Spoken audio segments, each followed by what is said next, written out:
Welcome to Unscripted with Russo. I'm your host, Ashley Russo, president and executive producer of The Peak TV. For our podcast, we decided to explore the people behind the narratives. I'll introduce decision makers and influencers who are winners in their field and find out the intimate story behind their rise to success. All right, welcome to Unscripted with Russo. I'm your host, Ashley Russo. I'm so happy to have an amazing woman here with me today, someone I'm proud to call my friend. Her name is Khine from Khinder Creations. But Khine, I would like you to pronounce your name so I don't butcher it. Your full name. My full name is Khine Zaw. It's a very difficult name even for a Burmese to say it, so Khine is just fine. Khine. Well, and what's really neat is you are known as Khine, and it's Khine, and you've got an awesome business, Khinder Creations, which I love because it's got that double meaning in it, but it's definitely your brand. You're a little like Madonna, where you're known by one name. I feel like that's the epitome. Like if you get known by one name, you've really made it in the world. Oh my gosh, you really make me like my name a lot more. I love it. It's so neat. All right. Well, for people who don't know you or know about you, tell me a little bit about yourself. You have a very unique upbringing. You are from Burma, and I don't even know if half the people in the world know where that is. So tell us a little bit about yourself. Well, I was born and raised in Burma, also known as Myanmar, and I'm the eldest of four. My parents were educators their entire life, and then later on they became politicians. So we're a family of very driven, very, they are so passionate about education. From my grandparents to my parents, they always push us to achieve really high educational goals our entire lives. So Myanmar is between India and China. That's the easiest way to describe. And I came to the United States with my ex-husband in 2013. And I have a little boy. His name is Dan. He's an awesome little, I don't even know what to call him. So my little angel. And now I am in Emmaus, Pennsylvania, making soaps and creams that are all natural, chemical-free, vegan, based on cooking recipes. And before that, I did my PhD in University of Tokyo, and I did work for international organizations from United Nations to Association of Southeast Asian Nations, where we dealt with refugees, homeless people, stateless people, boat people, people that really were brought up in cultures where they had no voice. So it's been an interesting journey. Wow. Well, that was it in a nutshell, but I want to dive a little deeper because that's a lot of stuff that you've accomplished, and you're really a young woman. There's so much life to live for you. So what was your childhood like? Where do you fall in the family? And describe it a little. I mean, you're talking about, I would say, for Americans, not just a foreign country, but like a really foreign country. So paint the picture for us a little bit. So my childhood was a bit boring. No way. Impossible. Yes, it was, because now, where do you fall in the family? I'm the eldest. You're the eldest. Okay. Yeah, I'm the eldest, and I didn't get along with my younger siblings a lot because I guess I was a very demanding older sister, and I'm sure if they're watching, they're going to agree with that with a loud yes. I think my siblings would say the same thing. I'm also the oldest child, and I always had very high expectations. Yes, exactly. That's my mom's the oldest as well, so I always felt like I was raised with different standards, and now, which I appreciated so much. But it was boring because we didn't have electricity growing up. You know, we of course we lived in Yangon, which was the capital, but we didn't have a lot of electricity, so we didn't have a lot of entertainment, and we didn't have a lot of toys as well. But I was really interested in sketching and painting, so most of my childhood, whenever I have free time, that's what I was doing. And we didn't have a lot of physical activity at school. We didn't have soccer or basketball teams, or, you know, if you want to get into ballet, we didn't have any of that. You go to school at 9, you finish at 3. After 3 o'clock, you have to go to after school study, which I was not good at. I was not interested.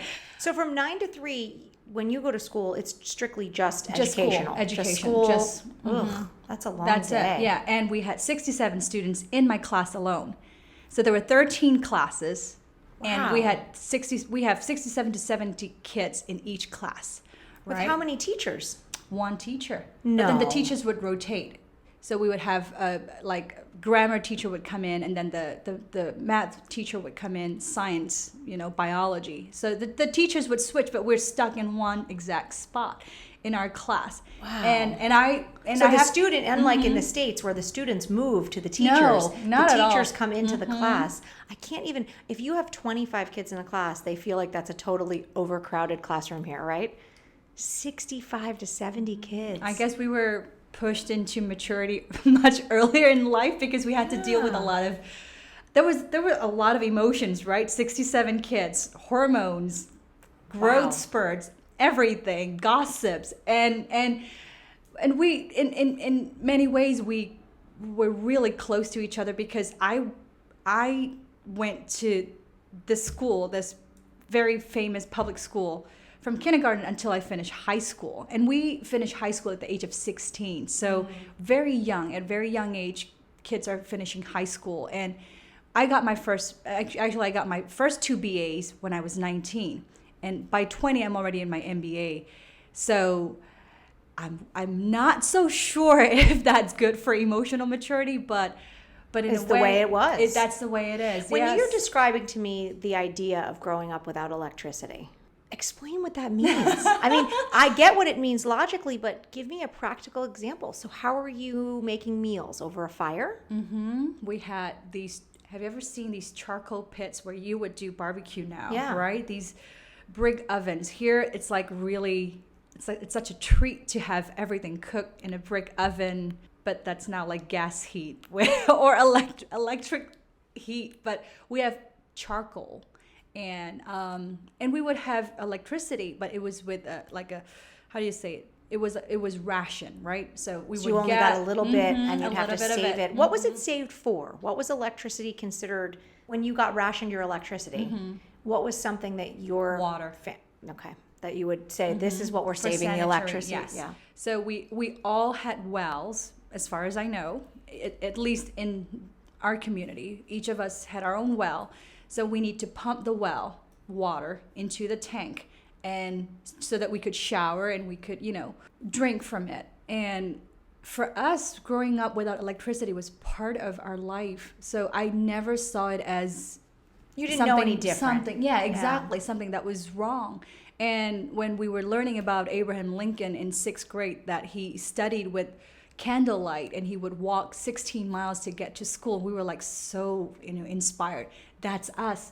We're doing that. We have no electricity. We're doing our homeworks with candlelight, and but it was fun when we would have electricity for like 30 minutes a day. We would be like screaming at 10 at night, like yay, and we would go around the house to blow the candles, and that was part of our childhood, and it was fun. So we liked lighting up candles a lot. I love that. It's so amazing. And then this is you in a nutshell to me, Khine.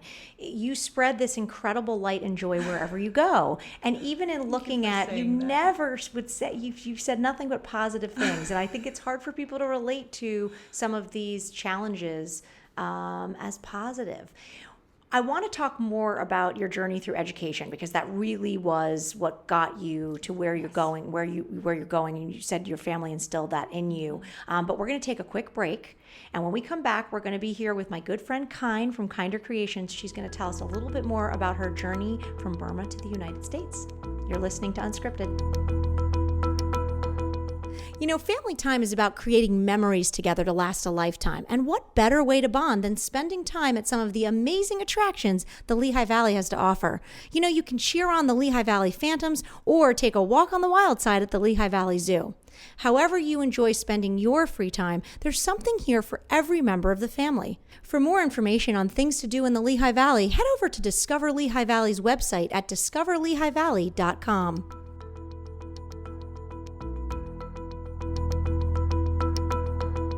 Welcome back to Unscripted. I am here with my good friend Khine from Khinder Creations, and Khine is telling us about her amazing journey from a childhood with no electricity to a class with 67 students that didn't move all day long, to this amazing, I guess, journey into education. So tell me a little bit about graduation and what you studied and where you went. So I studied international relations, and my parents picked that for me because I had no idea when I finished high school. I was very depressed because I always wanted to become a doctor. My entire life, I just wanted to heal people. And I thought I was pretty good at, chemistry and biology, which I was good at, but I wasn't good enough to get into med school. And in my country, we didn't have a lot of university choices. So you're either in med school or you're nobody. So Wow. It was that very strict standards. So I felt like it was such a disappointment to my parents. I'm like, you guys choose. Whatever you want me to do, I'll do it. So graduating from 9 to 3, high school, like we would be in class from 9 to 3, right? And then we would have rigorous studies afterwards. I moved into another 9 to 3 college where our classes start mostly at 9 o'clock, finish around 3 o'clock, the same pattern where we do not have to move classes. It's college. Wow. And I was studying international relations. And then after 3 o'clock, my parents would send a driver to pick me up from school, and I would go to another college to study an evening program so that I didn't get a boyfriend. So my parents actually planned it. So from 4 until 7 p.m., I would be in an evening class. And that evening class would extend to my weekends where I had to study the entire Saturday from 10 a.m. until 5 p.m. and then on Sunday from 9 a.m. until 12 noon. My goodness gracious. So that's how I got my That first is 2 bachelors. intense. And what was the second degree that you were It was studying? business administration. Wow. So you got a business degree and international relations. That's pretty impressive. And nothing was Now, stuck in my head. Did you like it? I mean, that was sort of picked for you. Were there aspects of it that you enjoyed? Well, I was having fun. Finally, I got to dress whatever I liked because from kindergarten until high school, I had to wear a uniform, a white top and green bottom. So for me, college was fun because I got to dress up and that's all that matters. And I didn't really care about grades, and my GPA was between 2 and 3. It was awful. So I thought I was never getting out of there. This is my life. I was going to settle for, I don't even know what I was settling for, but I really didn't have any ambition until I got into MBA And where did you go for your MBA? at the top business school in Myanmar. So that's when I really started studying. Like, there's something wrong with me that I didn't want to upgrade myself. Like, why am I settling for this? And I didn't really have a lot, but I was looking at my parents, and they were pretty successful, and they were both teachers, and I would see them, really getting what they want with their lives. And I asked myself, do I want to rely on someone else? Am I going to be stuck at my parents' house for the rest of my life? Or do I want to do something with whatever gift I have? And I guess I was always good with language because, I don't know, if I liked something, I could imitate the accent or the language. So I was already speaking Mandarin fluently at that point, and I was interested in Japanese, and I was picking up French a little bit of, here and there, and then I never went to any English school to study English. I was just going to ask you, when did you learn English? Was it a core part of your studies? It was But no. well, we were under British colony for a long time, Okay. so English was taught as a second language since kindergarten. But for me, it was just, language was something that I always felt I was good at. So I started, applying scholarships, and my dad said, you can't go to Western countries. You are an Asian girl. You're very sheltered. We would feel more comfortable if you go to an Asian country. So an opportunity came, and I studied, I guess, well, and I got a scholarship to study in Japan, and the rest is history. That is incredible. What was that moment like for you when you left Myanmar, and really, was it for the first time? And you go to Japan. give me that moment in time of those first few days, weeks, months of just experiencing something so different than what you had known. I was homesick and I was crying, and I called my mom and I was like, I miss home, and I don't like this room. It was so small.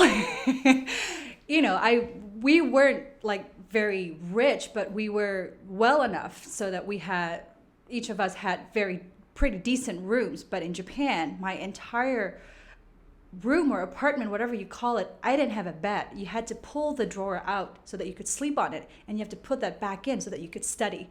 And then you have oh my gosh, you have that's to move. tiny. You have to move the sink so that the toilet seat would appear.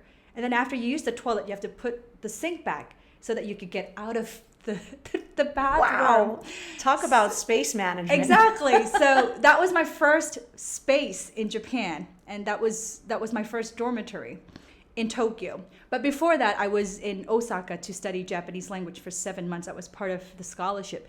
So yeah, the first few weeks, months, I would say, was terrible because I was just sad, and I couldn't memorize any Japanese words because I was just feeling depressed. Not really in the right frame of mind. Yeah, I was just sad.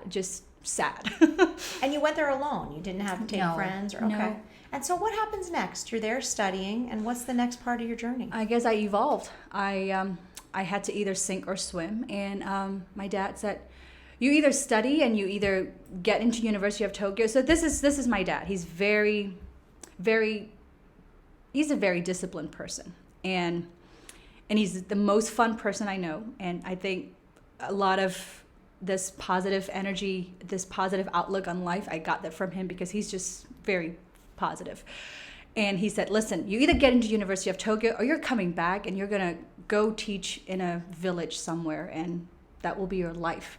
And at that time, I was 22, 23, me wearing the white top and green bottom again and going to a village to teach was not an option.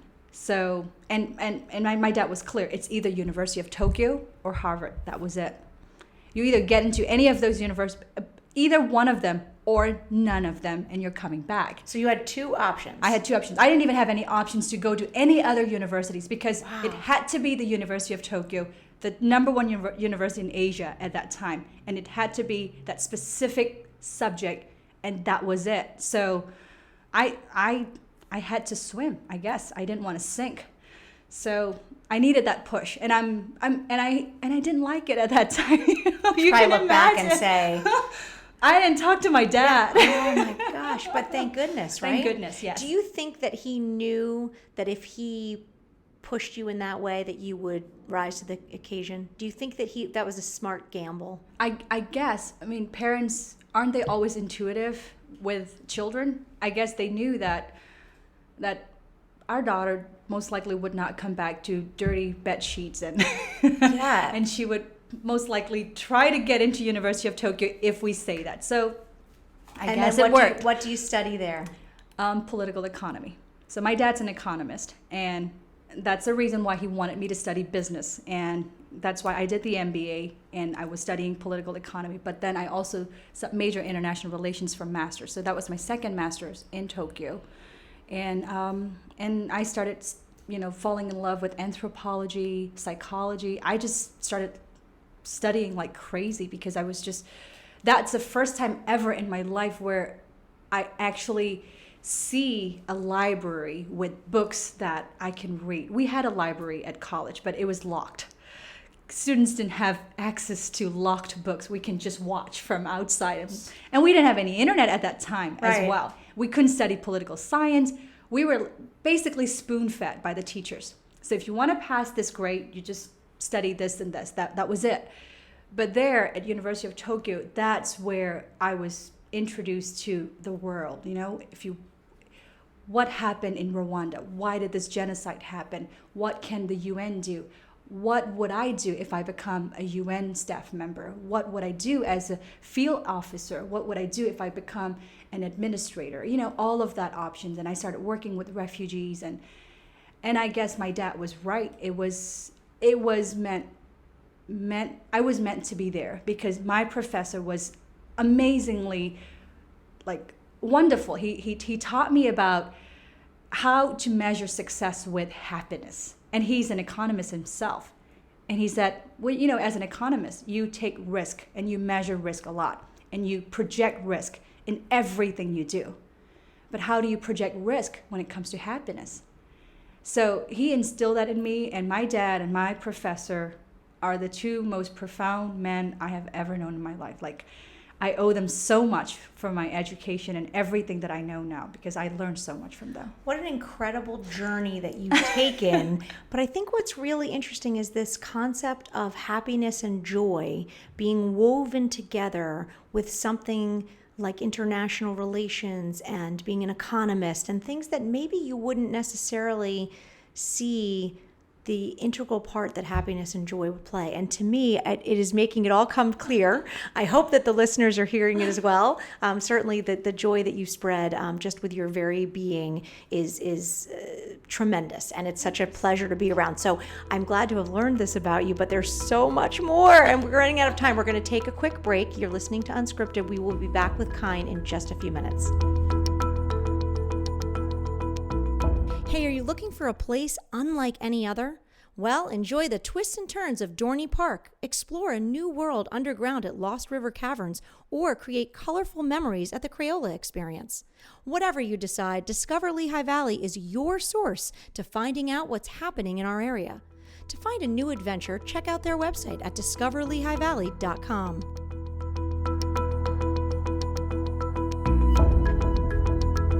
You guys, thanks for joining us on Unscripted with Russo. I'm here with my dear friend Khine from Khinder Creations. And Khine, what a journey you have had. It is tremendous. And we talked a little bit earlier about your upbringing, your childhood, all of the education you've had. You have two master's degrees, you have two bachelor's degrees, two master's degrees, and a PhD, correct? Yes.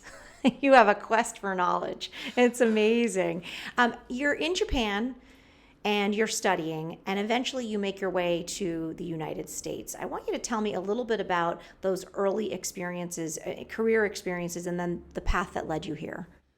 I was offered a job at Mitsui in Japan right after I finished my PhD, and it was a very good position to start with, but I didn't have, I guess it wasn't meant for me. And I came to the United States. I got pregnant with my son, and I decided to take a break from life. And I just wanted to become a devoted mom. And I feel very fortunate that I was able to be there, very present with my son for 15 months. And then I took a position with Association of Southeast Asian Nations, which was based in Jakarta, Indonesia, which took me 36 hours to fly there. And to fly back is another 36 to 42 hours. Oh my God. And I will always live with that guilt for leaving my 15-month-old son so that I could take a job overseas. And the job was extremely rewarding because I was dealing with women, children, labor migrant workers, and all of the issues that the governments of 10 Southeast Asian nations were dealing with.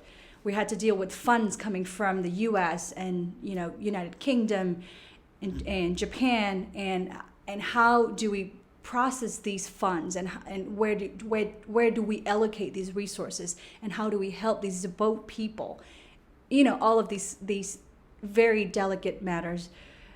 And I learned so much from my supervisors there. I've had an incredible women teammates, which were just wonderful, and I learned so much from them. And I decided to come back because the pain of being separated from my son was unbearable. It really is the ultimate, though, challenge that so many women face on different levels. And that is this idea of being a present, active mother, and also not just having a career, but following something you're passionate about. And you had found your life's passion, your life's work, and you worked really hard. You'd achieved this opportunity, really. And yet that joy of being a mother was also so critical to you. And I just think it's important for you to talk about that a little bit and explain, because I think so many women, we go through that. I feel guilty if I'm late to, like, I don't know, the soccer game. I mean, it's It's tough. It's tough to be a mom. I don't know. I don't know if it matters what you do or where you live. I feel like this is a universal thing women struggle with. You are absolutely right. And I was just feeling guilty around the clock. There I was in the meeting rooms with world leaders at their summits. And, oh, my ego would kick in one day. Oh, that's my signature on the summit papers that they're signing. I prepare these papers, all of that. But in the meantime, I was feeling such a failure as a woman, as a mother, because who would leave a young baby? I feel very grateful that my son's dad was willing to take on a lot of responsibilities, and he was encouraging me to just do what you want to do what you have to do. Like, I was trained from very young age to be in that position. Watching my parents, how they led their lives and how they got into these positions. I was trained to be them. But then I realized when I was working, maybe that's not exactly what I wanted to do. Of course, there's joy. There's no doubt about it. There's joy in being able to give back with what you know, because the knowledge doesn't become knowledge unless you practice it. And I had so much information from all the countries that I was able to visit. I was the people that I was able to work with, and I was able to give back. But I wasn't doing it for me. And I wanted to become a mom, and I wanted to feel that joy fully of being present, being with my son, my toddler. I want to watch him take his first steps and say his first words. So it was a very difficult decision. I took it, and I don't regret it. I came back and I was a full-time mom until I opened Khinder Creations. What an amazing journey. And I think what's interesting, and one thing in it, it's funny how you find commonality with someone, and there's so many things, something about us that we always connect, and yet every single thing about our life model. is I just have to say that I stalk you on social media. I just love watching. Oh, you well, are such kind. an You are. Well, I have to say that. Thank you. You are too kind. It is an absolute pleasure to have had the honor of getting to know you. But what I love, and I think something we have in common besides being moms who are trying to also fulfill ourselves professionally and all those things, is you moved here and nobody really knew anything about your past life. So they kind of just got to know you as Dan's mom. You were kind, this probably bubbly, smiley, beautiful woman into her son. And I moved here with a 4-month-old and a 2-year-old, and I was Joe's wife. And I was at home with my kids for 8 years here in Pennsylvania, and no one knew my previous life or what I had studied or where I'd worked. And it's fascinating. In some ways, it's this cool ability to reinvent yourself. And then there came a time where it was like, wait, I think I want to exercise that part of myself again. So how did you come to the conclusion to create Khinder Creations, and what has it enabled you to do, I guess, bridging your past and your present?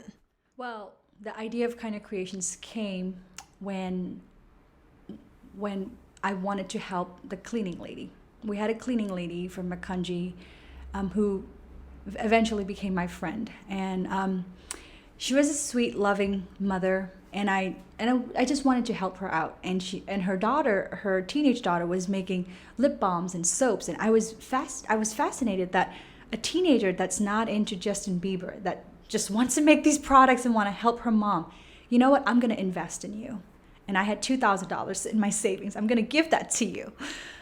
And that's how it started. And I'm not a trained chemist, and I had no idea how to make soaps, or I had no clue of what a lip balm tube looks like when it's not filled. I had no idea.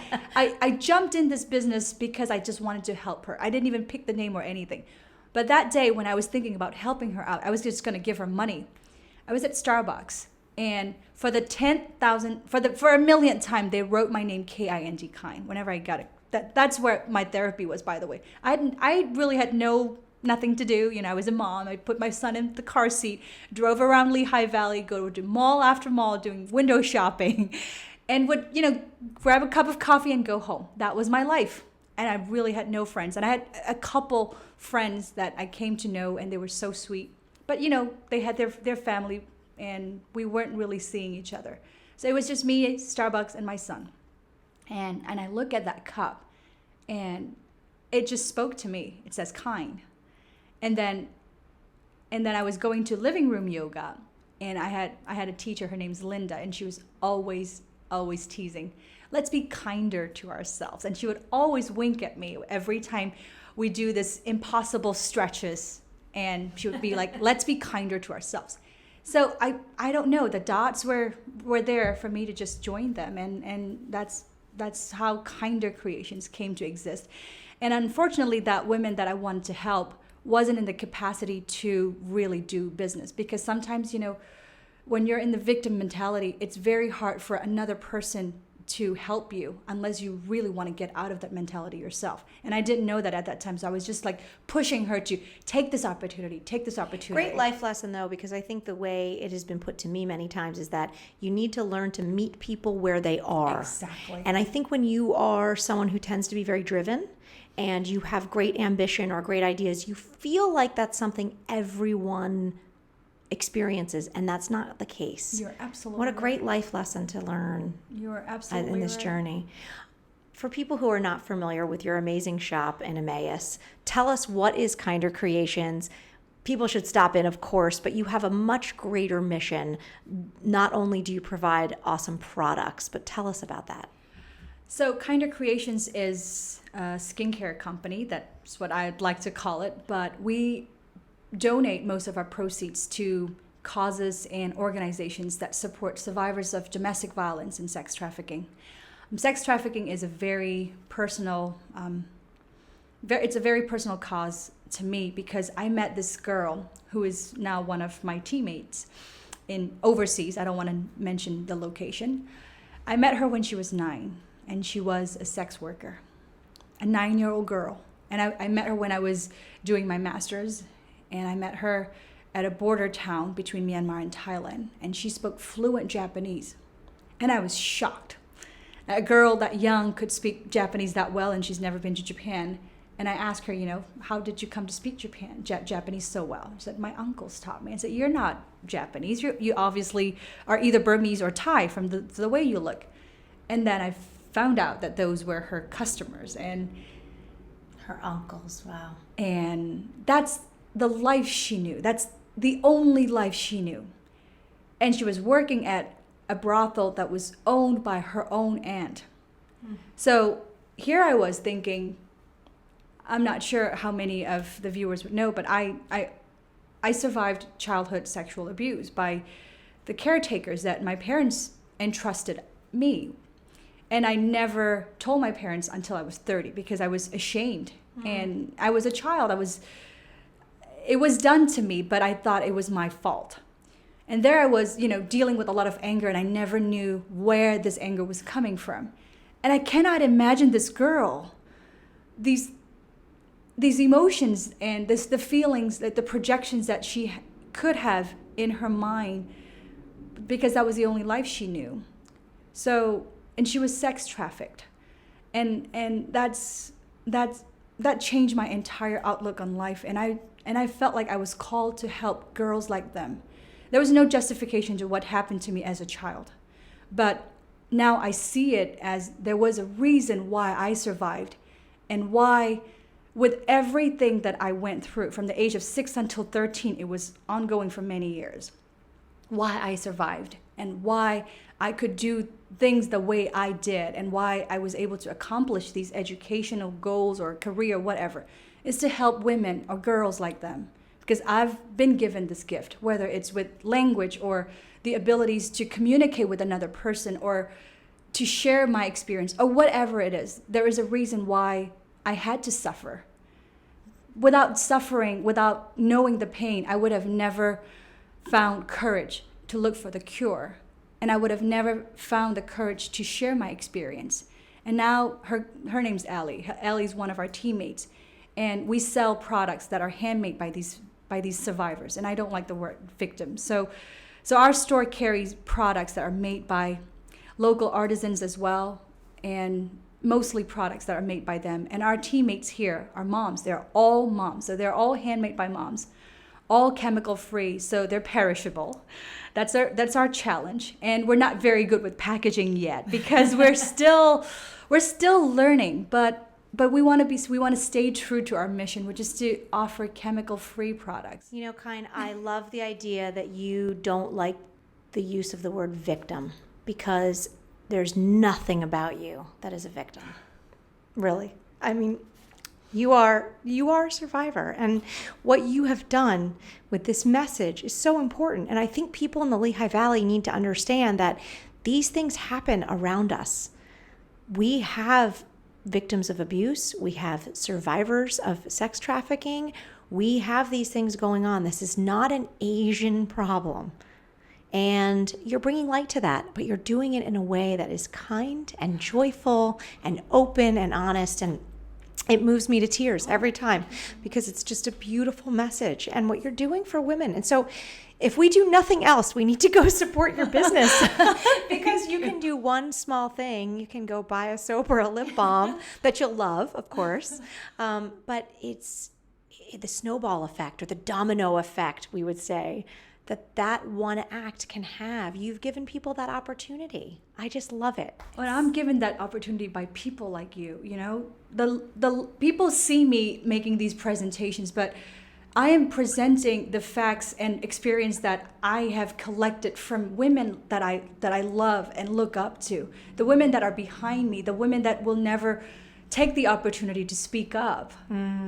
It's not me, it's a collective effort. It is a collective effort. And I will never take credit for whatever I'm able to do. I take everything as divinely orchestrated. And I have many wonderful coaches, and I have great friends that are coaching me every single day to become who I want to be. Yeah, and who is that? What is next for you? You've had such a profound impact on our region in such a short period of time, but there's something I sense when I'm with you, that there's something great to come. I don't know what that is, but there is greatness within you, and there's something that there's more you're meant to do. Thank goodness. You're so lucky. Do you have any sense of what that might be? I mean, what are some of your dreams and aspirations? Well, about 9 months ago, I stumbled upon a journey, which I don't know how to name it yet, but it really opened up a new horizon where I'm very much in touch with my spirituality.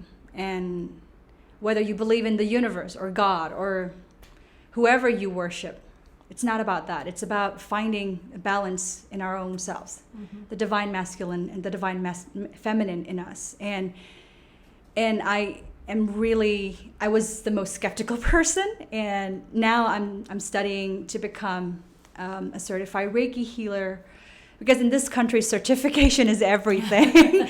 and I look at some teachers and healers that have no certificates, and they are so good with what they do. They don't need certificates, but I want to be able to offer healing, and my goal is to really help homeless people in the Lehigh Valley.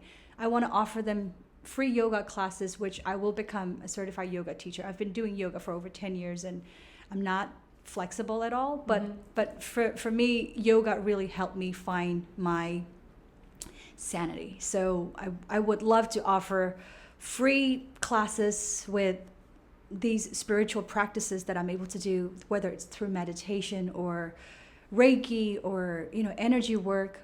That's my next journey. And Khinder Creations is going to become a part of our creation, our collective creation. And I feel extremely blessed that the business is running on its own, and I'm able to focus on the spiritual journey.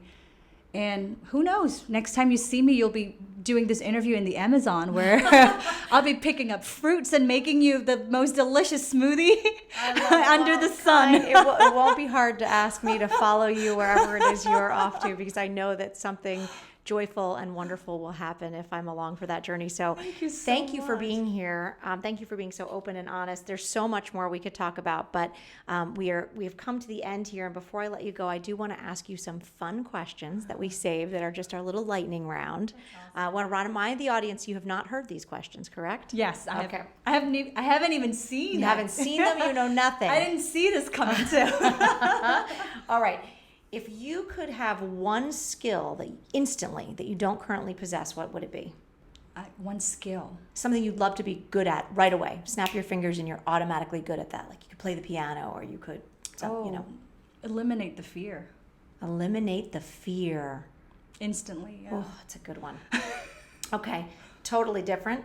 If you were a flavor of ice cream, what flavor would you be? Vanilla. Plain old vanilla. Not true. You are not. There is nothing plain or old That's about the you. only flavor I eat. Okay, let's pick a flavor you don't eat, but that would describe you. Pistachio. A little nutty? A little nutty, exactly. All right, if you were to write an autobiography, what would the title be? Be kind. I think you should write that just for the title. It's very lame. No, I think it's beautiful. And no one could take your spelling, so that would be good. All right, 3 guests to dinner. Who would they be? One person I don't want to name, my son, and you. Let's make that happen. I would love to have dinner with your son and you. That would be great. All right, the best. Now, you have traveled a lot. I think you probably are the best traveled person I've ever had on the podcast, possibly that I've ever met. So what's the best place you've ever traveled or the favorite place you've ever traveled? Ooh, it would be Zarzis, and maybe my pronunciation is very bad. Zarzis or Zarzis in Tunisia. It's very close to the border of Libya. Beautiful, beautiful, beautiful beaches. Very calm and serene, and the sun, the way it hits the shore, and the moon is like the biggest I've ever seen in my life. It was one full moon night, and I was watching the ocean, and I was just blown away. Like, how could the moon be this big? And it was just beautiful. What is one place that you have never been that you'd like to go? Vermont. I love that. It's really easy. Just drive 5 or 6 hours north, and you can get there. I would love to go to Vermont. All right. I don't know why it sounds like the most romantic place on earth. I think that you need to make it a goal that this winter you do a road trip and you hit Vermont. I would love to do that. I love that. All right. Well, we are so blessed. Khine, thank you for being here. Khinder Creations in Emmaus. Check it out. You can do something good and own something good all at the same time. Thank you so much for having me. Thanks for being here. This has been Unscripted with Russo. Until next time.